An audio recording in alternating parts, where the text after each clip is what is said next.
You don't belong here.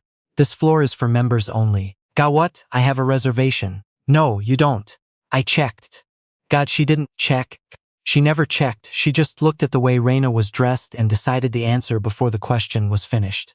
The lobby of the Harwick Hotel was the kind of place that had opinions about people. Marble floors that clicked when you walked on them, flower arrangements that cost more than most people's grocery bills, and staff trained to sort guests into categories before they reached the desk. Reyna had been through lobbies like this before. She knew what they felt like from the outside. She'd just never walked into one wearing paint-stained jeans and a hoodie with a hole near the left cuff. She'd driven 4 hours from the coast. She hadn't stopped to change. That was on her, she'd admit that. But the reservation was real. She'd made it herself, 6 weeks out, specific room, specific floor. She knew the confirmation number by heart.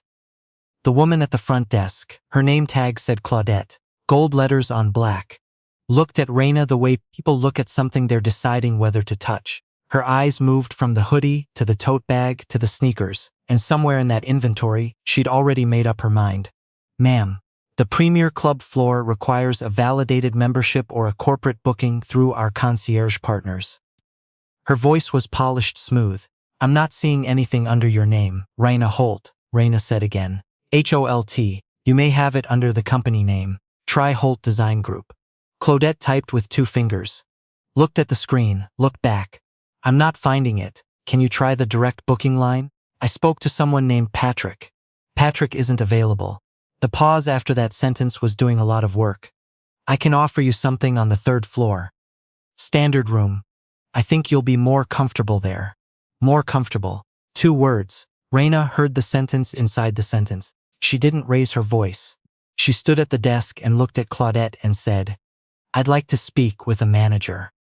Claudette smiled the way people smile when they're already certain of the outcome. Of course. I'll see if someone's available. She wasn't in a hurry. A young man had been standing near the concierge station for most of this. His name was Tobias, 23, 8 months on the job, still in the part of his career where he actually listened when guests talked. He'd heard the exchange. He'd watched Claudette's hands go back to typing without urgency, the way someone types when they've already stopped trying. Tobias walked over to the front desk. Quietly, not making a scene. I can pull up the booking, he said to Claudette, low enough that only she could hear. I saw the name. It's in the system. Claudette looked at him. Not grateful, not receptive. The look of someone who did not want to be corrected by someone who had been there 8 months. I've got this, she said. Tobias looked at the screen one more time, then stepped back. He didn't leave. He moved to the side of the desk and started reorganizing brochures that didn't need reorganizing. He stayed close. Reyna waited. She didn't pull out her phone. She didn't perform impatience. She stood with her tote bag on her shoulder and her jacket half unzipped, and she waited the way you wait. When you already know you're right and you're giving someone the rope they're going to use. The manager who came out was named Ren. Mid-40s, dark blazer, the particular tension of someone who'd been pulled from a meeting. She walked to the desk, looked at the screen, looked at Reyna. Miss Holt. Her voice was neutral, not warm. I understand there's been some confusion. There's no confusion, Reyna said. I have a reservation. I gave my name and my company name. The reservation exists. Ren looked at the screen again. Something moved across her face. She typed something. Read something. And then her posture changed, just slightly. The way posture changes when a person realizes they've walked into something they were not briefed on. She looked at Claudette. Claudette was still smiling. She hadn't seen what Ren had seen. Is there a problem? Claudette asked. Ren didn't answer her. She looked at Reyna. Miss Holt, I'm sorry for the wait. Your suite is ready. Tobias will take you up. Claudette's smile didn't drop immediately. It took a second. The way it takes a second for cold water to register. The suite, she said. Ren said simply, thank you, Claudette, and walked away. Tobias came around the desk with a key card. He picked up Reyna's bag from the floor before she could and said, right this way, and there was something in his voice that wasn't performance. Just basic, uncomplicated decency. In the elevator, he said, I'm sorry about that. Reyna looked at him. That wasn't your fault. I know. A pause. I should have said something sooner. She looked at the elevator doors. You said something. Not enough. The floor was the 14th. The elevator opened into a short corridor with 2 doors. Tobias used the key card on the one at the end. The room that opened was the kind of room that had a view and knew it. "Is there anything you need?" he asked. "I'm okay," she said. "Thank you." "Actually." He nodded, handed her the key card, and left. Simple as that. The door closed behind him and Reyna stood in the middle of the room for a moment. Just stood. The city was out there through the glass, gray and wide, and doing what it did, regardless of anything happening inside this building. She set her bag down, sat on the edge of the bed, pulled out her phone and opened the confirmation email she hadn't needed to open. There was her name, there was her room, there was the rate. The rate she always booked, the rate the company paid, the rate that meant something to the people who knew what it meant. She put the phone face down on the nightstand and lay back and looked at the ceiling. She didn't call anyone. She didn't post anything. She thought about the drive and the coffee she'd spilled on herself somewhere around mile marker 80, and the fact that she hadn't stopped to change, because she'd thought in the logic of someone who'd been running on 3 hours of sleep that it didn't matter, that she was just checking in, that it would take 4 minutes. She thought about Claudette's voice when she said more comfortable, the certainty in it, the way someone sounds when they've sorted you, and the sorting is finished. She wasn't angry. She was tired in a way that went past the drive. She ordered room service, took a shower, and went to sleep before 9. The meeting the next morning was on the 4th floor. Conference room C, long table, carafes of coffee that never quite stayed hot. Reyna was there at 7:55, before most of the other attendees, which was always her preference. She'd learned a long time ago that walking into a full room handed people the chance to decide what they were looking at before you opened your mouth. Today she was in what she always wore for work. Dark blazer, white shirt, the kind of simple that costs more than it looks. Her hair was up. She looked like what she was. The people who arrived after her arrived the way people arrive at these things. The small talk, the coffee pouring, the figuring out where to sit without making it seem like you cared. One of the last to come in was the woman who ran the conference. Her name was Felicity. She was the regional director of Harwick Properties, and she had a way of entering a room that suggested the room had been waiting for her, which it usually had been. She came in, set a binder on the table, looked around, and her eyes stopped at Reyna. "Miss Holt." Her voice changed register. Something specific happened to it. "I didn't realize you'd arrived last night. I checked in around 7, Reyna said. "I heard there was some difficulty." Felicity set down her coffee. The statement sat there, understated. "It got sorted out," Reyna said. "Yes." A pause. "I'd like to speak with you after the session, if that's all right." Of course. The meeting went the way these meetings go. Numbers, projections, questions about the renovation timeline. A discussion about the new lobby concept that went 20 minutes longer than it needed to, because one person's couldn't stop weighing in on carpet selection. Reyna presented for 40 minutes in the middle. She'd done this 20 times. She knew which slides to slow down on, and which ones to move through, where to leave space for questions and where to not. When it was over, people filtered out. Tobias came in at some point to collect the water glasses. He didn't make eye contact with Reyna. Professional, neutral, doing his job. She watched him for a second. He was careful and efficient and entirely unremarkable in the way people become unremarkable when they're just doing what they said they would do. Felicity waited until the room was empty. "I owe you an apology," she said, when the last person had closed the door. "You don't," Reyna said. "I do. You're one of our most important accounts." She paused. "That shouldn't be the reason I'm saying this, but it's honest, and I'd rather be honest." Reyna looked at her. Then what should the reason be? Felicity was quiet for a moment. "What happened at the desk last night? That's not what we trained for. That's not how anyone should be received regardless of what they're wearing or what account they're on." She paused again. "I've already spoken to the front desk manager." "Ren?" "Yes." Something moved across Felicity's face. She understands what happened and what didn't happen, and why both of those things matter. "What about Claudette?" Felicity held her gaze. "That's being addressed." Reyna nodded once. She didn't press it. She'd learned that following the thread only mattered when there was still something to learn from it. And she'd already learned this particular thing. She knew what Claudette had decided in the time it took to look at a hoodie and a tote bag. She didn't need Felicity to reconstruct it for her. There's something else, Felicity said. Reyna waited. The young man at the concierge station. Tobias, he came to me this morning. He paused. He told me he'd known the reservation was in the system, and that he'd tried to flag it but been dismissed. He said he was sorry he hadn't pushed harder. Reyna didn't say anything. He didn't have to do that, Felicity said. He could have stayed quiet. Nothing would have come back to him. But he didn't stay quiet. No. Felicity looked at the table for a moment. He said he wanted it on record, because it was the right thing to do. The right thing to do. 8 months on the job, 23 years old, in a hotel where the wrong look from the wrong senior person could change the next 6 months of your schedule. And he'd gone to the director anyway to say, I knew and I didn't do enough, and I want it on the record. Reyna thought about that. I have a meeting with the ownership group next month, she said. The Harwick flagship expansion. Chicago, I know, Felicity said. You're presenting the interior concept. I'm also providing input on the service culture audit. She paused. I'd like Tobias to be part of that process. Guest-facing experience, evaluation, staff observations. It's a paid project. I'd need him available for 3 days. Felicity blinked. Tobias. He noticed what actually happened from a guest's perspective. That's exactly the kind of eye the audit needs. She picked up her bag. Talk to him. If he's interested, have him email my assistant. She walked to the door, then stopped. Felicity. The woman looked up. What happened at the desk last night?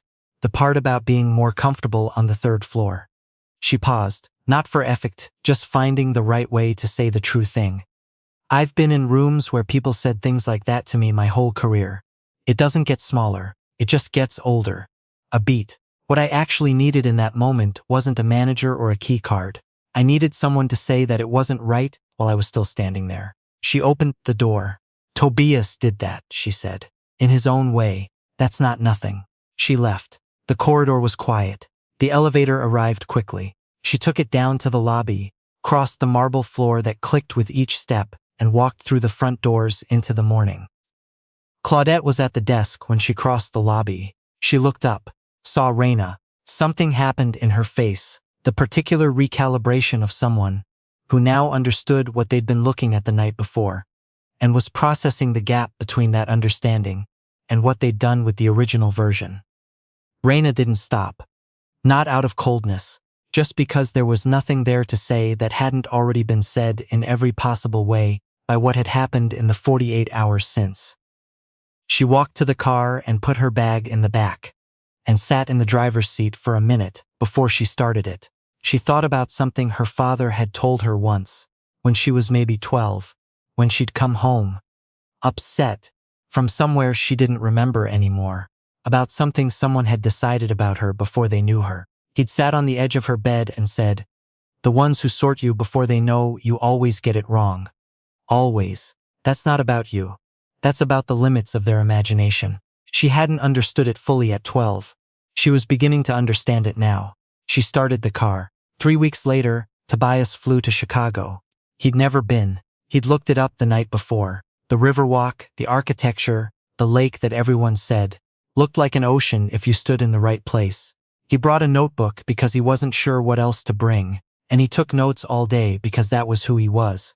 And by the end of the second day, he had 40 pages of observations that nobody had asked him to write down, just things he noticed.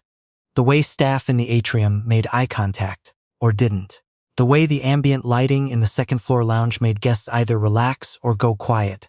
The way one concierge said, "Welcome back," to a guest she'd clearly never met, not as a lie, just as a warmth. On the third day, Reyna sat across from him in a small conference room on the hotel's 9th floor, 2 coffees on the table, and she read from his notes while he watched her read. She didn't rush. She went slowly. She asked questions about specific observations, why he'd flagged a particular exchange, what he'd meant by the note on page 26 that just said wrong kind of invisible, and he answered honestly and sometimes went back and said, "Actually, what I meant was," and went further. When she was done, she set the notebook down. "This is good," she said, not effusively, not the way people say it to be encouraging, just true. "It's just what I saw," he said. "That's what good observation is." She picked up her coffee. "Did you like it?" The work. He thought about it honestly. Yes, why? He thought again. Because the details actually matter. The small decisions people make, whether to look up, whether to say something, whether to tell the truth when it would be easier not to, those change what the experience is. For everyone. Not just the person it's happening to. Reyna was quiet. That's the thing I keep thinking about, he said. At the hotel with you. I knew something was wrong. I said something. But I said it quietly. I said it to Claudette and then I stepped back. He paused. I don't know if you being who you are would have changed what I did. I want to think it wouldn't have. I want to think I would have said something to you directly regardless. He paused again. But I didn't that night and I've been thinking about that. Reyna looked at him for a moment. You came to Felicity the next morning. That's not the same as saying it while you were standing there. No, she said, it's not. A pause. But you came in anyway. You didn't have to. You weren't required to so she held his gaze. That's a different kind of thing. Not louder, but harder. Because the moment was already gone, and there was nothing to gain from it except it being on the record. He didn't say anything. That's the version of honesty I trust more, she said. She opened the folder in front of her. I'm expanding the design practice into hospitality operations consulting. I've been doing piecemeal work in this space for 3 years, and I want to make it a real division. She turned a page. I need someone to lead field observations and staff cultures assessments. It's not a glamorous job title. It's a lot of travel, a lot of note-taking, a lot of conversations in conference rooms like this one. Tobias was very still. You'd be working with me directly. Salary is on page 2. He turned to page 2. He looked at the number for a long time. You don't have to decide today, Reyna said. I don't need time, he said. She looked up from the folder. I'd like the job, he said. She closed the folder, slid it across the table to him. One condition, she said. He waited. If you ever see something that's not right, you say it. Not to me later, not in a report. You say it in the room while it's happening, to whoever needs to hear it. She paused. Even when it's inconvenient. Even when the person you're saying it to outranks you. He picked up the folder. I already learned that one, he said. She almost smiled. 6 months later, Reyna was the keynote at an industry conference in Atlanta. 1,200 people, the kind of room that goes quiet when the lights shift. She talked about design, her actual work, the thing she'd spent 15 years building, and she talked about what design meant in the spaces where people were received or not received, seen or not seen, and then she stopped in the middle of a thought. Not for effect. She genuinely paused, the way you pause when you're about to say something true instead of something prepared. I want to tell you about a night in a hotel lobby, she said, and a young man who was reorganizing brochures that didn't need reorganizing. The room changed. The comfortable, conference posture shifted into something more awake. She told the story. Not the version with the sweet reveal and the director's apology and the Chicago project. She told the version from the lobby, the marble floor. The 2 words, more comfortable. Standing there with a tote bag and a hoodie with a hole in the cuff. Waiting for a manager who came without hurry. She told it plainly. Without drama, without positioning herself as the point of it. Somewhere to the side of all of that, she said, there was a 23-year-old who was brand new to his job, who saw what was happening, who tried quietly to stop it, who got told to stand down by someone who outranked him. She paused, and who spent the night deciding whether to say something to someone who could actually change it, knowing it wouldn't help him and might cost him. She looked at the back of the room. Tobias was standing near the side door. He'd come in late.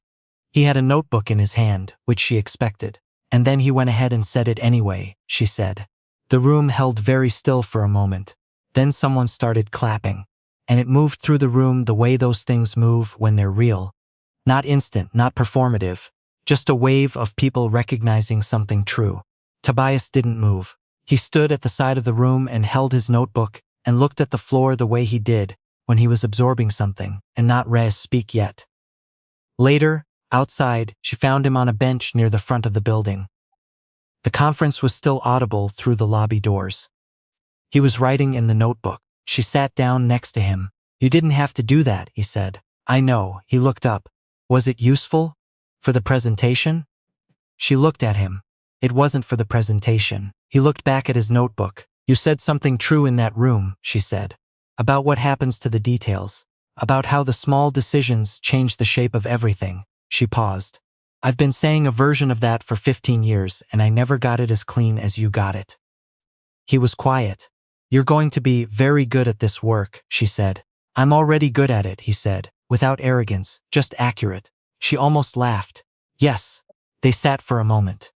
The city going around them, indifferent, enormous, full of lobbies where things like this happened every day, and no one wrote anything in a notebook about it. What are you writing? She asked. He showed her the page. Bullet points, observations from the conference. One of them read, Keynoter paused mid-sentence before saying true thing. The pause itself was the message. She read it, didn't say anything for a moment. Can I keep that one? She said. He tore the page out and handed it to her. She folded it and put it in her jacket pocket. They didn't talk about anything else that night. But something had been said in full, in the way things get said, when they've been building across enough rooms and enough honest moments that they no longer need to be explained. Claudette had found another job by then, in a different city, in a different industry. Nobody had made it public. Nobody had needed to. She'd cleared out her locker on a Tuesday morning, and that had been that. She hadn't left with drama. She'd left with the particular silence of someone who understood, too late, that there is no version of what she'd done that was about the hoodie or the tote bag, or the reservation that she'd pretended not to find. It had been about who she'd decided was worth the effort, and she'd been wrong in every direction that mattered. Tobias now had a desk with a window in Reyna's Chicago office. He still traveled most weeks. He still kept notebooks, and by the end of his first year he had a shelf of them, identical black covers, 200 pages each, filled with the things he'd noticed in lobbies and corridors, and conference rooms and elevators, the small, invisible decisions that made a guest feel seen or unseen, like they belonged or like they'd wandered in from somewhere they didn't. Reyna still traveled with a tote bag and a hoodie when she drove herself. She'd thought about this choice, once in a moment of vanity, whether it would be easier to simply look the part in every context and remove the variable. And then she'd thought about what she would have missed. What she would never have seen about the hotels she designed and the people who ran them.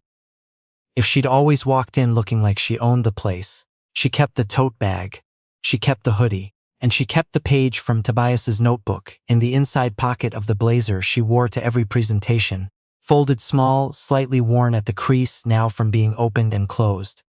It said, the pause itself was the message. She wasn't sure she'd ever come up with a better one. The people who see you clearly when you give them no reason to. Those are the ones you build things with. The ones who need a reason first have already shown you everything about how they see the world. And sometimes the most important room you'll ever walk into is a lobby you almost didn't stay in.